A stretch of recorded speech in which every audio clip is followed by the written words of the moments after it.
My name is Jackie Dornbrack. I lecture at the Nelson Mandela Metropolitan University, and I train communication skills, and I also train teachers. Well, I started off doing a degree in drama, and I had no intention of going into teaching or training, and I then did a further diploma in teaching. And discovered that most of my school learners were doing English as a second language, not a first language. So I then went and studied a postgraduate diploma in second language teaching, because the methodology is quite different. And then I got a scholarship to go and study in Australia, so I did my master's in language and literacy in Australia. And I'm hopefully finishing off my PhD this year at Wits.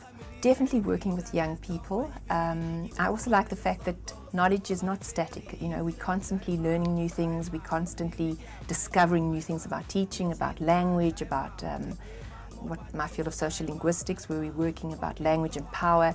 So it's always changing, it's always new, it's always vibrant. I think the teachers that we are training are often tired, they're often very demoralized. So we're working with teachers who are already so overburdened. They've got all these CAS files, they've got children that are starving in their classes, they've got children who have huge kinds of social problems, and then they're still having to deal with those issues. Then they still have to come and do part-time studying. So it's quite a big thing to get them motivated. Often the department doesn't always recognize their qualifications, they don't always get rewarded for them. So those teachers who do come to further their education, because I'm more involved with the after service, they are highly motivated and are amazing teachers. I mean, they still, after a full day's work, marking, setting papers, they will still then come to classes.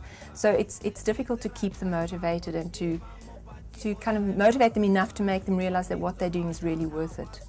That's certainly one of the challenges. I'm hoping to become more involved in research, especially with teachers. My particular passion is language and justice and society. I have quite a few postgraduate students at the moment, but I would like to maybe increase my postgraduate students and get more involved in that kind of research more than I would still like undergraduate teaching, because it's always nice to have the fresh, new, young people coming in.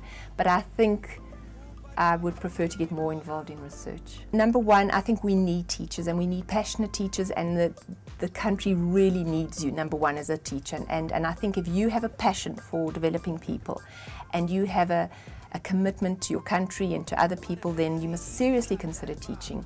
Actually, you don't even have to stop at teaching. I mean, now our teachers, our South African teachers, are in huge demand overseas. And I've got a lot of colleagues who are teaching in Oman, teaching in Japan, teaching all over the world. So there's huge opportunity for travel. There's huge opportunity for growth, because you might go in as a teacher like I did and then suddenly start tutoring part-time and then study a bit further and then go into an academic environment. And then you can go into consulting. You know, so it's not like teaching is a dead-end job. I think it's got huge potential. I think you can kind of come back with that passion, or that knowledge of, I've really done something today, that I've reached a person's life and I've made a difference in their lives. So I think that kind of reward is, I mean, the monetary reward isn't as good as it should be, but I don't think that's the only thing we should work for. I think we should work for that kind of feeling that I can really make a difference in this person's life. And I think that reward you can't even put a price on that kind of feeling.